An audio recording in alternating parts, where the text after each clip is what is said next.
You may feel like you're on the moon. The roads filled with just so many craters. And to add insult or salt to injury, all the prep for this weekend's winter blast is just going to make things so much worse. Fox 5's Jessica Formoso with where things stand on potholes. Star Automotive in Long Island City has been busy repairing tires. Tires damaged courtesy New York City potholes. We have like a lot of customers coming in for like the wheels damage, like the suspension gets damaged too when you hit the potholes. Mostly the wheels get bended and they get cracked and the alignment gets off. Kasab Ali says he sees 7 to 8 customers a day to repair pothole damage to their cars. Oh my God, you're gonna hit the pothole and you feel like you're almost done. And that's happened to me 2 to 3 times. One time happened to Bell Parkway. There are a number of factors that play into how these potholes are created, including Mother Nature, how severe of a winter we have. The winter is the incubation period for potholes, and when the snow leaves, when the snow melts, the potholes blossom. And it's a natural result of the destructive forces of road use, aging of the road, and the freeze-thaw cycle of the winter. It's been a mild winter so far, but snow is on the way for this weekend. When we face snow and coldest temperature, New Yorkers are probably seeing more potholes. The Department of Transportation says it has been keeping up with these craters, filling 500,000 potholes within the last 3 years, and all thanks to its repaving program. The long-run solution is to do regular road resurfacing, and the city has been doing 1,000 to 1,300 lane miles of road resurfacing every year, which is enough to bring the number of potholes significantly lower than it was 10 years ago. More paving equal fewer potholes. And the DOT commissioner says you can report the potholes to 311, and workers will be out here filling them within 2 days. In Long Island City, I'm Jessica Formoso, Fox 5 News. Yeah, and let's talk about the weather now. It's probably not going to help with the pothole situation. Yeah, meteorologist Audrey Puente here to time out the snow that's on the way tomorrow. Audrey. That's right. Tomorrow evening will be the most hazardous travel across the tri-state area. Tonight, you'll be faring just fine. Today, actually, it was a pretty decent day. Our high temperature made it to 47 degrees. That's a little misleading, though, because that happened at 10 o'clock this morning. Much of the day, we had temperatures falling, and now we're at our recorded low with 31 degrees currently in Central Park. So temperatures will be much colder tonight than they were last night across the region. And tomorrow, on Saturday, during the daytime hours, will be dry, but it's not in the evening is when we'll see most of the wintry weather passing through the region. Multiple storms are ahead of us, too. So after tomorrow, we still have a couple of more down the pipe. I'll show you those in the 7-day coming up. Right now, we're below the freezing mark across the tri-state area. It's 30 in Islip, 29 for you in East Hampton. Same number being found in Bridgeport with 27 in White Plains. 24 in Poughkeepsie, 18 cold degrees up in Monticello. It's 28 in Belmar and 31 over towards Newark. These numbers, yes, colder than they were at this time yesterday. We're in store for a very chilly evening across the region here. Now, the winds, they've calmed down a bit. Earlier today, they were gusting to about 40 miles per hour, but right now, they're sustained between 5 and 10, and they'll stay that way for the rest of the evening. But every little wind does add to the chill factor at this time of year, so it's feeling like the 20s in many spots, feeling like 14 in White Plains, and the wind chill is at 9 degrees right now up towards Monticello.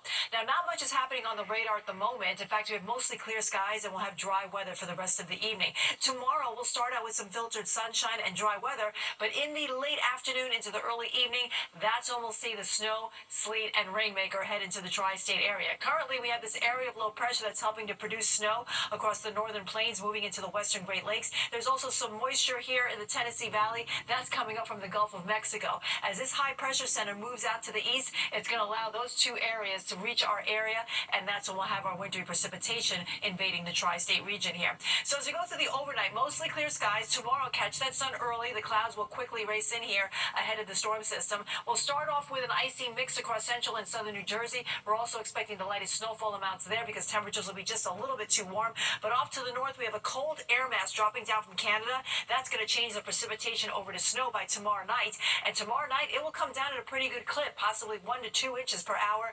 And that's when we'll have the accumulating snow, let's say after about 7 or 8 o'clock tomorrow night. Then we'll see a little bit of a mix coming in here towards the city. So that's going to keep our totals lower than they will be over towards the north here. And central and southern New Jersey, you'll change over to rain with everything exiting the region by Sunday morning. Now, on the back side of it, we could get a quick burst of snow east of the Hudson River and across Connecticut and into New New England, but that will exit by, let's say, about 6 or 7 a.m. And the rest of the day will be dry for Sunday. We'll have a mix of sun and clouds, and temperatures will be mostly in the 30s, and we'll stay that way as we go into the beginning part of the week too. In fact, we'll be quiet until Tuesday. That's when our next snowmaker comes back into the region. So here's a look at the snowfall totals. We're expecting the highest amounts up to the north here, where we'll stay all snow, but off to the south it'll be relatively light, especially from 195 down south. All right, so tonight's low is below the freezing mark across the region. Tomorrow we're only in the 30s, so colder than it was today. And then, as I mentioned, we'll get a break right through Monday, and then on Tuesday we'll have a snowmaker coming in, and this one will be all snow, and that will be Tuesday night into Wednesday with a few inches expected by then. Stephen, Natasha. All right, very well. Kind of like the snow. Yeah. I'm not going to lie. All right, thanks, Audrey. Well, up next, we're going to hit the grocery store ahead of the snow and the Super Bowl. The Super Bowl, the threat of accumulating snow this weekend can only mean one thing. All right, the competition in the supermarket aisles is going to be fierce. Fox 5's Meredith Gorman takes a look at exactly what we can expect. The Super Bowl is in a couple of days, and we're expected to get snow this weekend, so folks are loading up on food at the grocery store. As for what they're getting, well, it all sounds pretty good. I just got a little bit of wings and kind of want to eat healthy with a little cauliflower fried rice. We're getting burgers, wings, hot dogs, pizzas, anything to keep us full and happy for the night. At Stu Leonard's, wings are expected to be the biggest seller, with the grocery chain expected to sell 40,000 pounds of wings for the big game.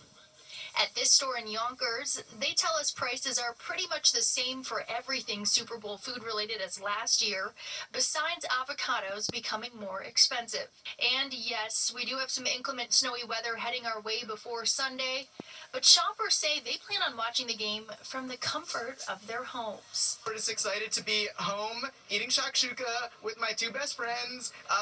Even if it's a snowstorm, we'll be inside for a weekend, and that's all we could ask for. We're homebodies, so we'll be fine. We won't have any issues with the snow. Fine. Go Chiefs. Now, a lot of us are expected to get some snow over the weekend, so better get to the grocery store sooner rather than later so you don't have to deal with that. And of course, it's always nice to have some snacks on hand if you're a New York sports fan and watching the big game and maybe you don't want either team to win. Reporting from Yonkers, I'm Meredith Gorman, Fox 5 News. Yeah, we've got to eat through our feelings. All right, a lifelong New Yorker celebrating a big birthday. Jeanette Bigelson is 105 today. She's lived in Coney Island for 60 years. Before that, she lived on the Lower East Side, where she was born and raised. Today, the Jocelyn Luna Park Senior Center hosted a birthday party in her honor. All I can tell you is I love this place. It's my second home. I walk in here, all I do is see smiles. Oh, lovely woman. Jeanette credits her long and happy life to many things, including walking on the beach and spending time with family and friends. You can see she is a beloved figure. She is. Yeah, for sure. All right, that does it for us tonight.